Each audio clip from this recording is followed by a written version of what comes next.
Hey guys, welcome back to Simulation Station, and the first tutorial video here on the channel.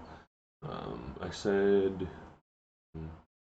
probably a few weeks ago, if not a month ago at this point, I kind of wrote the question if anybody was interested in kind of learning how to change how much your animals like intake for food and things like that. Long overdue, but I figured now that I have a little bit of time here, I can whip up a quick video for you guys.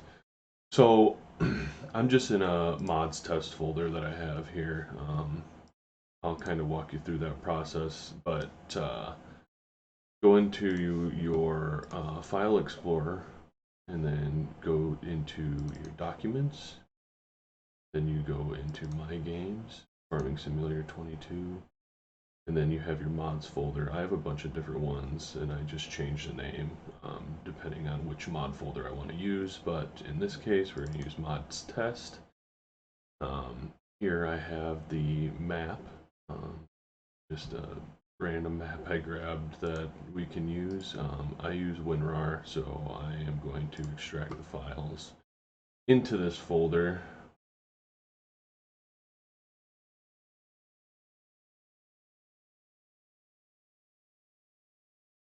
And they should show up, okay. So I actually did that wrong. So I usually will create a file first and then throw the unzipped file into a folder, because this isn't a test folder. And then I like to copy the name, go back out, rename it, and you're in there. So then when it's in your test, or then when it's in your mods folder and it's unzipped, it'll still run. So the map is unzipped. So then I would go into Maps, Maps US, and then as you can see, there is not a animals XML in here yet. So that is what I'm going to link this into the video somehow, so you guys can download it and just grab it quick and put it into your save game. So I'm going to move this animals.xml that's on my desktop right now into Maps US, into the Maps folder, and then we can open it with Notepad++. And then here is kind of your animals XML layout. It starts out with the animal type cow, what kind of cow. It's the Swiss brown cow. But so you kind of need to know which one, because there's different, you can set different values for each of your animals. So in this case, we have the Swiss brown cow. We have the buy price, which you can sell. You have the sell price, which you can sell at which month. The transport costs, if you wanted to just buy it in the like at the animal pen instead of like from the animal dealer and transporting it yourself. You can change how much straw they need to produce manure, how much water they need. This is the big one that we're going to focus on, is the food. I have no idea what the base food is in like the base XML, animals.xml.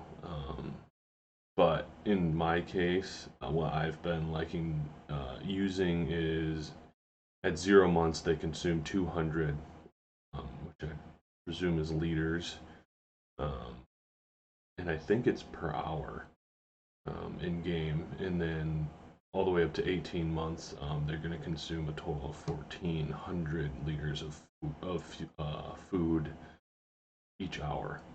So that is, I believe that's set to 600, like base game default level. So that's significantly increased, but I like playing that way because it makes it makes you keep up on your like hay work and silage work and all that stuff.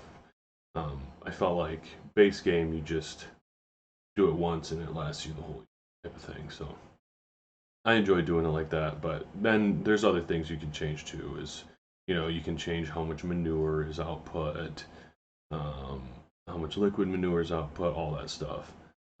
So all that was just for the Swiss brown cow, and then right after that is your Holsteins, and you can do the same thing. You can change their prices, how much food they need, all that stuff, Angus, so on and so forth. So then, once you have this done, um, you need to go into your maps XML in the folder, and you need to change the animal's file name line. You take out this and you replace it with maps slash map US, and make sure you have a slash between each of them, because that will point it to where it is in your folder. So you added the animal.xml into map US, and then it's going to read animal.xml in there. And then you click save. And then that is pretty much it. You can minimize it and zip it back up if you wanted to, or in my case, most of the time I mess with my maps all the time, so I leave them unzipped in the mods folder. But yeah, so that's it for a quick food editing tutorial. I hope this helps you guys out, and I hope I can bring some more tutorials to you guys in the future. Thank you guys so much for all the support on the channel. Again, we reached over 1,000. That's incredible. I never thought I would be there. So thank you guys so much, and I will catch you all in the next one. See you then.